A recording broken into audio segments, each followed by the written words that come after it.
बिस्मिल्लाहिर्रहमानिर्रहीम, अस्सलाम वालेकुम। इस वीडियो में मैं जस्टिस काजी फ़ाइज़ ईसा साहब के केस की 4 जून को होने वाली समाअत का हवाला आपके सामने रखूँगा। और आज की समाअत के बाद जो बहुत से आपने देखा होगा यूट्यूब चैनल्स पर, ट्विटर के ऊपर एक पूरी बहस शुरू है जिसमें ये पेशन गोइयाँ की जा रही हैं कि हुकूमत को इस रेफरेंस के फ़ैसले के नतीजे में सुप्रीम कोर्ट जो फैसला देगी उसके नतीजे में हुकूमत को घर भेज दिया जाएगा, प्राइम मिनिस्टर फारिग हो जाएंगे, सदर भी घर चले जाएंगे, ये हो जाएगा वो हो जाएगा, इस तरह की बातें। और किस चीज़ को बुनियाद बना के, किस बुनियाद पे ये कहा जा रहा है, किन सवालात की वजह से, क्या ये ख़बर देने वालों के जहन में है और जिन्होंने आज बिल्कुल फारिग करा दिया है फ़रोग नसीम साहब को, इस सब पे जो मेरी राय है वो मैं आपको नेक्स्ट वीडियो में दूंगा। उसकी वजह यह है कि अभी सिर्फ प्रोसीडिंग पे हम बात करेंगे, नेक्स्ट मैं बड़ी तफसील के साथ आपको बताऊंगा कि मेरी राय में मामला जो हैं वो किस तरफ जा रहे हैं और हुकूमत के लिए कितनी ख़तरनाक जो है वो सूरत हाल है। आज जैसे केस की समाअत का आगाज़ हुआ, फ़रोग नसीम साहब ने कहा जी मैं 27 पॉइंट्स बनाकर लाया हूँ, जिन 27 पॉइंट्स पे मैं अदालत में बात करना चाहता हूँ। और ये 27 पॉइंट्स वो हैं जो 2 दिन की जो पिछली समातें हैं उनमें जो सवालात किए गए हैं, वो मैं ये समझता हूँ कि उससे 27 ऐसे पॉइंट्स हैं जिन पे अगर मैं बात करूँगा तो वो उन तमाम सवालों का जवाब आ जाएगा। अभी उन्होंने वो 27 पॉइंट्स पढ़ने शुरू किए तो याही अफरीदी साहब ने कहा कि इन 27 पॉइंट्स को पढ़ने की ज़रूरत नहीं है, आप स्टार्ट करें, आप पहले का जवाब देना शुरू करें। जब उन्होंने पहले का जवाब देना शुरू किया, एक सवाल इधर से आया, एक इधर से आया, एक सामने से आया, तो फिर उन्होंने दोबारा कहा कि मैंने इसीलिए कहा था कि मुझे ये 27 पॉइंट्स पढ़ने दें ताकि जो मोअज़्ज़ज़ जजेज़ हैं उनको पता चल सके कि जो सवाल वो पूछ रहे हैं वो तमाम इन 27 में कवर हैं। यानी एक जज साहब ने सवाल किया, मंसूर अली शाह साहब ने, तो उन्होंने कहा इसका जवाब इसका ऑलरेडी मैंने 8वें नंबर पे लिखा हुआ है। एक और जज साहब ने सवाल किया तो उन्होंने कहा ये मैंने 22वें नंबर पे लिखा हुआ है। एक और जज साहब ने सवाल किया तो उन्होंने कहा मैंने चौथे नंबर पर लिखा हुआ है। तो वो ये कहना चाहते थे कि तमाम पॉइंट्स सवाल मैंने लिखे हुए हैं, मुझे आप इस अंदाज़ में जवाब देने दें ताकि मैं तमाम चीज़ों को कवर करता जाऊँ। लेकिन उन्होंने खैर पहले तो उन्होंने पहले पॉइंट से शुरू किया जिसमें यह था कि सदर ने माइंड अप्लाई किया नहीं किया, किस हद तक सदर को माइंड अप्लाई करना चाहिए था, नहीं करना चाहिए था। उसके लिए उन्होंने एक पॉइंट को इस्टेब्लिश करने की कोशिश की और वो ये था कि जहाँ पे लफ्ज़ सेटिस्फेक्शन होता है उसका क्या मेयार होता है और जहाँ पे ओपिनियन होती है वो उसका क्या मेयार होता है, वो बताना ही चाहते थे। सुप्रीम कोर्ट का एक फ़ैसला जो बेनज़ीर भुट्टो केस में था, जो जब ये बेनज़ीर की हुकूमत को सदर ने घर भेज दिया था, उसके बाद जो फ़ैसला आया था उसमें उन्होंने सुप्रीम कोर्ट के फ़ैसले को पढ़ के इस्टेब्लिश किया कि जो ओपिनियन होती है वो एक तरह का एक उसका मेयार कम होता है, और लेकिन जब सेटिस्फेक्शन आता है तो उसका जो क्राइटेरिया है, जो मेयार है वो काफ़ी हाई है, उसके लिए बहुत ज़्यादा तकाज़े हैं, कानूनी तकाज़े हैं जिनको सदर को पूरा करना होता है। तो ओपिनियन के हवाले से उन्होंने कहा कि जब ओपिनियन बनानी होती है उसके लिए जो है वो सदर के पास जो चीज़ें, और जब सदर ने चीज़ें देखनी है ज़ाहिर है तो वो कुछ सदर,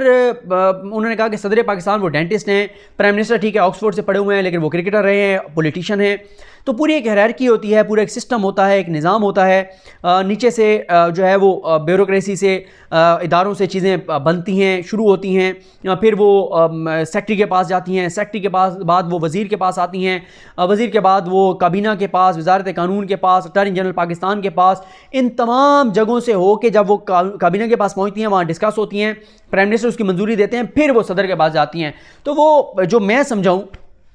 शायद गलत हो, मैं चाह रहा था कि मैं इस पे बैरिस्टर साद रसूल साहब से भी राय लूँ, लेकिन साद रसूल साहब से बात नहीं हो सकी। और जितने भी सीनियर वकला हैं बड़ा उनके साथ एहतराम का तल्लुक़ है, लेकिन जितने भी वकील हैं ज़ाहिर है वो सारे मसरूफ़ होते हैं और मुझे अंदाज़ा है कि आप किसी से रब्ता करते हैं तो बड़ा मुश्किल होता है कि किसी का टाइम मिले, सब अपने अपने काम में मसरूफ़ होते हैं। तो इसलिए गुस्ताखी कर लेता हूँ साद रसूल साहब को कॉल करने की, उनकी मेहरबानी है, वो टाइम दे देते हैं, लेकिन उनसे भी आज बात नहीं हो सकी। तो मैं यही मतलब समझना चाह रहा था कि ये जो पॉइंट वो इस्टेब्लिश करना चाह रहे थे, जो मैं समझाऊँ वो यही है कि अगर कहीं पे आप ये देखते हैं कि कोई कानूनी तौर पे कोई कानूनी तकाज़े पूरे नहीं हुए, कहीं पे नीचे कोई अगर फ्लॉज भी हैं, गलतियां भी हैं, उसकाम हैं, खामियां हैं, तो ये कोई ये नहीं है कि आप इसका सारे का इल्ज़ाम सदर पे डाल देंगे, आप प्राइम मिनिस्टर पे डाल देंगे। ये नीचे पूरा एक सिस्टम है जिसके तहत नीचे से चीज़ें तैयार होकर जाती हैं और प्राइम मिनिस्टर और सदर जो हैं वो ज़ाहिर है आखिरी अथॉरिटीज़ हैं, सबसे आखिरी अथॉरिटी प्राइम मिनिस्टर हैं, और प्राइम मिनिस्टर ने तो ज़ाहिर है अपनी एक राय जो है वो अपनी एक समरी जो है वो तैयार करके भेजनी है और सदर ने फिर उसके ऊपर अपनी एक राय बनानी है। उसके बाद उमरता बंदयाल साहब ने कहा कि अगर आप ये कहना चाहते हैं कि सदर जो हैं उनको जो चीज़ भेजी गई है बस वो उसको उन्होंने आगे भेजना है, वो उसके ऊपर अपना उस तरह से कोई उसको मतलब ठीक से माइंड अप्लाई नहीं कर सकते या वो पाबंद हैं, क्योंकि पहले भी सुप्रीम कोर्ट में ये मामला डिस्कस हुआ था कि अगर ये कहा जाए कि सदर का जो सदर है वो डाखाने का किरदार अदा करेगा, जो चीज़ प्राइम मिनिस्टर ऑफिस से काबीना से जाएगी सदर के लिए वो वापस 1-2 बार भेज सकता है उनको कि मुझे मजीद इस बारे में मुतमिन करें, लेकिन ये नहीं हो सकता कि सदर उनको मुस्तरद कर दे, सदर को हर सूरत में आगे भेजना है। तो फिर ये कहा गया था कि ये बात बड़ी जो है वो तशवीशनाक होगी। उमर रज़ा बंदाल साहब ने कहा कि आर्टिकल 209 जो है वो जज के एहतसाब से ज़्यादा अदलिया की आज़ादी और अदलिया की गैर जानिबदारी को बरकरार रखने के लिए है, तो इसलिए बहुत इंपॉर्टेंट है ये चीज़ कि सदर जब ओपिनियन अपनी बनाए तो उसको बड़े गौर से देखे, क्योंकि ये कोई छोटी बात नहीं होती कि आप जो है वो एक जज के खिलाफ रेफरेंस भेजें, क्योंकि ये भी बात पहले हो चुकी है कि एक स्टिग्मा लग जाता है, लोगों में एक बात आ जाती है, लोगों का जो एतमाद है वो शटर होता है, और अगर जज के ऊपर कोई ठोस शवाहिद नहीं है, लेकिन अगर पब्लिक में एक चीज़ आ जाती है तो लोगों का एतमाद अदलिया के ऊपर और जज के ऊपर से कम होता है। इसके बाद मंसूर अली शाह साहब ने कहा, उन्होंने कहा देखें हम आपसे पूछ रहे हैं एसिड रिकवरी यूनिट की कानूनी हैसियत, आप उसके बारे में बताएं, आप उसके ऊपर नहीं आ रहे, आप उसके बारे में आप जो है वो नहीं बता रहे। फिर उन्होंने यही कहा कि देखें मैं तो यही कह रहा हूँ कि दो ही मेरे पास ऑप्शन है, या ये है कि मैं इस तरीके से चलूँ या ये है कि जो सवाल आ रहे हैं मैं उनके ऊपर चलूँ। तो फिर उन्होंने कहा चले मैं पहले आप एसिड रिकवरी यूनिट के ऊपर आ जाता हूँ। एसिड रिकवरी यूनिट के ऊपर उन्होंने बताया, सारा उसका बैकग्राउंड बताया, रूल्स ऑफ बिजनेस पढ़ के बताए, कवानीन बताए, समरीज, डॉक्यूमेंट्स, हर चीज़ उन्होंने सामने रखी जजेस के, जिसमें उन्होंने बताया कि जब साकिब निसार साहब चीफ जस्टिस पाकिस्तान थे उन्होंने एक सो मोटो लिया था। आपको याद होगा जब मैं साकिब निसार साहब के दौर में इन चीज़ों को कवर कर रहा था, आप तक ये इन्फॉर्मेशन पहुँचाई थी प्रोग्राम मुकाबिल के ज़रिए और बाद में अपने यूट्यूब चैनल के ज़रिए कि साकिब निसार साहब ने आपको नोटिस लिया था कि लूटा हुआ जो पैसा है वो पाकिस्तान वापस आना चाहिए। उस वक्त अभी नून लीग का दौर था, इदारों ने आके बताया जी मुमकिन नहीं है, ये तो बड़ा मुश्किल है, नामुमकिनात में से हैं, कानूनी पेचीदगियाँ हैं, ये हो जाएगा वो हो जाएगा, हमारे पास कानूनी ये नहीं है वो नहीं है। फिर साकिब निसार साहब ने कमेटी बनाई, उसने सिफारशात दी, फिर प्राइम मिनिस्टर बने इमरान खान, उन्होंने टास्क फोर्स बनाई, टास्क फोर्स, ये सारी चीज़ें आज बताई गई अदालत में। टास्क फोर्स जो है उन्होंने अपनी ओपिनियन दी, फिर एक बॉडी बनी, ARU बना, ARU कैसे बना, समरी कहाँ तैयार हुई, कैसे तैयार हुई, उसमें क्या TORs थे, और फिर समरी कैसे मंजूर हुई, किस दिन मंजूर हुई, किस बेस पे मंजूर हुई, प्राइम मिनिस्टर ने किस तरह से किस कानून के तहत इसको बनाया, ये तमाम चीज़ें बताई गई। और ये भी बताया गया कि साकिब निसार साहब ने किस बुनियाद पे ये सो मोटो लिया था, क्यों ये फैसला दिया था। उसमें उमर रज़ा बंदाल साहब उस मैच में शामिल थे, और तीसरे जज एजाजुल एहसन साहब थे या फैसल अरब साहब थे। और उस वक्त यही बात आई थी कि अगर यहाँ से लूटा हुआ पैसा बाहर चला जाता है तो ये पाकिस्तान में रहने वाले जो लोग हैं उनके बुनियादी इंसानी हकूक़ के ख़िलाफ़ है। वो पैसा जो इस कौम के ऊपर खर्च होना चाहिए था, यहाँ की तालीम के ऊपर, सेहत के ऊपर, साफ़ पानी के ऊपर, इन चीज़ों पर खर्च होना चाहिए था, वो पैसा लूट कर बाहर भेज दिया जाता है। तो इसके ऊपर काम किया जाए। फिर मंसूर अली शाह साहब ने कहा देखें ARU जो है वो ठीक है, रूल्स ऑफ बिजनेस के तहत प्राइम मिनिस्टर अपने हुकूमत के अंदरूनी मामलात के लिए कोई नई मिनिस्ट्री चीज़ क्रिएट कर सकते हैं, लेकिन जब किसी शहरी के मामले में मुदाखलत करनी होती है वहाँ पे ज़रूरी होता है कि आपको आपका जो फोरम हो उसको लीगल बैकिंग हासिल हो। जैसे FBR है, FIA है, NAB है, सबके कवानीन हैं, उसके तहत वो किसी शहरी के मामले में इंटरफेयर करते हैं। तो यहाँ पे ARU के पास कौन सा ऐसा कानूनी उसके पास जवाज़ था कि वो ARU जो है वो आम शहरी तो क्या एक जज के मामलात में भी इंटरफेयर कर सकता है और तहकीकात कर सकता है। फ़रोग नसीम साहब का ये था कि तहकीकात नहीं की गई, सिर्फ मालूमात इकट्ठी की गई हैं। मालूमात इकट्ठी करने के बाद सुप्रीम जुडिशल काउंसिल को भेज दी गई हैं। सुप्रीम जुडिशल काउंसिल ने माइंड अपना अप्लाई करने के बाद शोकाज नोटिस जारी किया। ये मामला जब सुप्रीम जुडिशल काउंसिल के पास चला गया है, अब सुप्रीम कोर्ट इसमें इंटरफेयर नहीं कर सकती, सुप्रीम जुडिशल काउंसिल ही इस मामले को देखेगी। लेकिन मंसूर अली शाह साहब ने कहा कि हमने कल भी सवाल किया था, अभी तक आपने उसके ऊपर हमें जवाब नहीं दिया कि जो ARU है उसने और कितने पब्लिक ऑफिस होल्डर्स के खिलाफ आम शहरियों की दरखास्तों पे इस तरह से अमल दरामद किया है। एक और जो पॉइंट बहुत ज़्यादा डिस्कस हुआ वो ये था कि जिस दिन शहजाद अकबर साहब को नोटिफाई किया गया मामले खुसूसी बराए एहतसाब, उसी दिन उन्होंने TORs पेश किया और उन TORs को मंजूर कर लिया गया। तो इतनी जल्दी में ये कैसे हो गया, ये जल्दियाँ कहीं और क्यों नहीं दिखाई जाती। तो फिर फ़रोग नसीम साहब ने कहा कि बात यह है कि हम किसी काम में ताख़ीर करें तो भी एतराज़, जल्दी करें तो भी एतराज़। उन्होंने कहा जी शहजाद अकबर एक कॉम्पिटेंट शख्स हैं, उनका इसके ऊपर ऑलरेडी एक उनके पास काम हुआ था, उनको इस चीज़ के ऊपर अबूर है। उन्होंने समरी बनाई और पेश कर दी और उसी दिन मंजूर हो गई। तो मकबूल बाकर साहब ने कहा कि अगर आप ये कहते हैं तो इल्ज़ाम है कि उनके पास सारी चीज़ें पहले से तैयार थीं और बस वो नोटिफाई हुए और साथ ही। तो उन्होंने कहा इसमें कोई गैर कानूनी चीज़ नहीं है कि जी जिस दिन वो नोटिफाई हुए उसी दिन उन्होंने एक TORs बना के ARU के पेश किए और उसके तहत उसकी मंजूरी हो गई। फिर ये भी पूछा गया कि ARU के जो सरबराह हैं शहजाद अकबर साहब, इनको अपॉइंट कैसे किया गया, उसका क्राइटेरिया क्या था, किस मेयार पे उनको परखा गया, क्योंकि एक शख्स जिसको प्राइम मिनिस्टर तमाम इदारे होते हुए भी एक नया इदारा बना रहे हैं, तो क्या उसका मेयार था। ये भी फ़रोग नसीम साहब ने कहा कि ये कोऑर्डिनेशन के लिए ये बनाया गया था, क्योंकि उमर रज़ा बंदयाल साहब ने भी कहा कि जो सोमोटो हमने लिया था उसमें यही बात सामने आई थी कि स्विट्ज़रलैंड ने कहा कि हम आपको इन्फॉर्मेशन दे देते हैं बैंक अकाउंट्स की, लेकिन जब उसमें ताख़ीर की गई,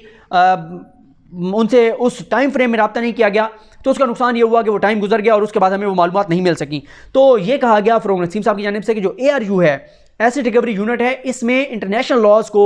उसको मद्देनज़र रखा गया है। तमाम मुतल्लिका इदारों को एक जगह पे बनाया गया, बिठाया गया, फोरम बनाया गया, ताकि बैरून मुल्क से जो पैसा है उसको आसानी से लाया जा सके। ये भी फिर पूछा गया कि ये फिर इन्होंने कितना ये पैसा वापस लेके आया है ARU, और ये जो इन्होंने जायज साहब का लूटा हुआ पैसा जो बकौल इनके चले वो गलत तरीके से बाहर जायदादें बनी, उनको वापस लाने के लिए उन्होंने क्या किया। तो ये बहरहाल सख्त सवालात थे जो कि सारे पूछे जाते रहे, लेकिन फ़रोग नसीम साहब जो हैं अभी उनको बहुत टाइम चाहिए था, क्योंकि इधर से सवाल, उधर से सवाल, सामने से सवाल, हर तरफ से सवालात की बौछार थी। एक जगह पे बड़ा इंटरेस्टिंग सूरत है, 2-3-4 बार ऐसे हुआ कि उमर रज़ा बंदयाल साहब को कहना पड़ा कि नहीं चलें अब आप, अच्छा चलें जवाब दें, फिर इधर से सवाल आ जाता है, अच्छा अब आप जवाब दे दें। फिर उन्होंने कहा जी मुझे आप टाइम देंगे तो मैं जवाब दूंगा, इतने सवालात होते हैं। तो फिर उमर रज़ा बंदयाल साहब ने एक जगह पे कहा अब आप मज़े से जवाब दें, और आपके आर्गूमेंट्स इतने दिलचस्प हैं कि हम इसलिए आपसे सवाल करते हैं, और आपके आर्गूमेंट्स क्योंकि दिलचस्पी पैदा करते हैं तो हम आपसे सवाल करते हैं। और ज़ाहिर है फिर उमर रज़ा बंदयाल साहब ने यह भी कहा कि पहले दिन आपके आर्गूमेंट ज़्यादा दिलचस्प नहीं थे, और दूसरे और तीसरे दिन कल और आज आपके आर्गूमेंट्स बड़े दिलचस्प हैं। उन्होंने कहा जी पहले दिन ज़ाहिर है मेरे ऊपर एक ये था कि मैंने अपने कदम जमाने थे, मुझे मेरे ऊपर एतराज़ हो रहा था, ये दलाइल नहीं दे सकते, ये नहीं कर सकते, और लेकिन 2 दिन मैं ये समझता हूँ पहले और दूसरे दिन जो चीज़ें जजेस के तमाम तर सवालात के बावजूद उन्होंने पढ़ी वो बहुत इंपॉर्टेंट साबित हुई हैं। ये फिर कभी किसी वीडियो में मैं आपको बताऊँगा। लेकिन जजेस ने भी ये कहा कि आप हमारे सवालात को एंजॉय करते हैं, हम भी आपके आर्गूमेंट सुन रहे हैं। मकबूल बाकिर साहब ने भी ये कहा उनको, फ़रोग नसीम साहब को, कि आप मुश्किल सूरत हाल में अच्छे दलाइल दे रहे हैं, हमें अंदाज़ा है कि आप किस सूरत हाल का शिकार हैं, किस आपका एक टास्क मुश्किल है, लेकिन आप अच्छे दलाइल जो हैं वो दे रहे हैं। खैर इसके बाद आज मुनीब अख्तर साहब के बहुत इंपॉर्टेंट सवालात थे, जिन सवालात की बुनियाद पे हम ये कह सकते हैं कि उनका जवाब अभी फ़रोग नसीम साहब ने देना है, क्योंकि इस हवाले से मुनीब अख्तर साहब के मामले पे मैं तफसील से बात कर चुका हूँ अदील बड़ाई साहब की वीडियो में, जो मैं कम्युनिटी पेज पे शेयर कर चुका हूँ। मैं उन चीज़ों को तो नहीं दोहराऊँगा, लेकिन सवाल आपको दोबारा बता देता हूँ। सवाल उनका ये है कि अगर आप foreign exchange laws, tax laws और एंटी मनी लॉन्ड्रिंग की बात कर रहे हैं, तो फॉरेन एक्सचेंज लॉज और एंटी मनी लॉन्ड्रिंग लॉज जिनके को आप इस केस में बुनियाद बना रहे हैं, वो उस वक्त इस तरह नहीं मौजूद थे कवानीन की सूरत में जैसे अब हैं। अब जो तब्दीली 2015-16 में की गई, पैसे 2013 से पहले बाहर गए, तो वो ये आप पीछे कैसे अप्लाई कर सकते हैं, इसका जवाब बहरहाल अभी देना है। और मुनीब अख्तर साहब ने कहा कि मैं इंतहाई मतलब शास्तगी के साथ एक बात कर रहा हूँ कि मुझे ये लग रहा है कि ये जिसने भी ये पहले तो उन्होंने ये कहा ना कि किस दिमाग ने ये रोशन मशवरा दिया कि टैक्स का जो मामला था वो भेज दिया FBR को, लेकिन इसमें मिसकंडक्ट भी बनता है, सुप्रीम जुडिशल काउंसिल में रेफरेंस भी दायर किया जाए। ये किसका मशवरा था, कौन रोशन ख्याल था जिसका ये रोशन मशवरा था। तो उन्होंने कहा मैं शास्तगी के साथ पोलाइट अंदाज में ये कह रहा हूँ कि ये संगीन गलती हुई है, और अगर ये संगीन गलती हुई है तो फिर ये रेफरेंस ब्लैंक पेपर है हमारे लिए। तो इस पे मकबूल बाकिर साहब ने भी कहा कि जिसका भी ये मशवरा था वो उसके लिए कंसिक्वेंसेस होंगे, और हमें ये आप बताएं कि किसका मशवरा था। इस पर अब फ़रोग नसीम साहब क्योंकि एंड में हुआ काफ़ी तफसील से अपने वो उन्होंने समझाई अपना पॉइंट। मुनीब अख्तर साहब ने एक नया पॉइंट वो निकाल कर लाए हैं जिस पे हुकूमती वकील जो फ़रोग नसीम साहब हैं उनको अदालत को मुतमईन करना है। उन्होंने कहा मैं चलें आपकी ये बात भी मान लेता हूँ, मैं आपकी इस बात से भी मुतमईन हूँ, इस बात से भी मुतमईन हूँ मुनीब अख्तर साहब ने, लेकिन ये सवाल हैं जिनका आपको जवाब देना होगा। कुछ उन्होंने लेटेस्ट एक जजमेंट का भी हवाला दिया, क्योंकि मुनीब अख्तर साहब के बारे में यही कहा जाता है कि जो भी लेटेस्ट कोई लॉ से मुतल्लिक बुक आती है, कोई फैसला आता है, इंटरनेशनल कोर्ट्स के फैसले आते हैं, UK की USA की अदालतों के आते हैं, इंडिया की कोर्ट्स के आते हैं, मुनीब अख्तर साहब के बारे में ये कहा जाता है कि वो सबसे पहले जो जजेस उन फैसलों को पढ़ते हैं उनमें वो शामिल हैं। तो इसलिए उनका सवाल जो है वो बहुत इंपॉर्टेंट था। अब फ़रोग नसीम साहब को इन सवालात के जवाब देने हैं। इससे पहले भी बहुत से सवालात थे, लेकिन ज़ाहिर है उनको टाइम जितना कम मिल रहा है, क्योंकि ज़ाहिर है जजेस के सवाल बहुत ज़्यादा हैं और मैंने जैसे वो बताया कि मैं इस पे भी नेक्स्ट वीडियो में बात करूंगा कि 3 दिन के दलाइल में फ़रोग़ नसीम कितने कामयाब हुए हैं और कितने नाकाम हुए हैं। और दोबारा इस बात पे फ़रोग़ नसीम साहब ने कहा कि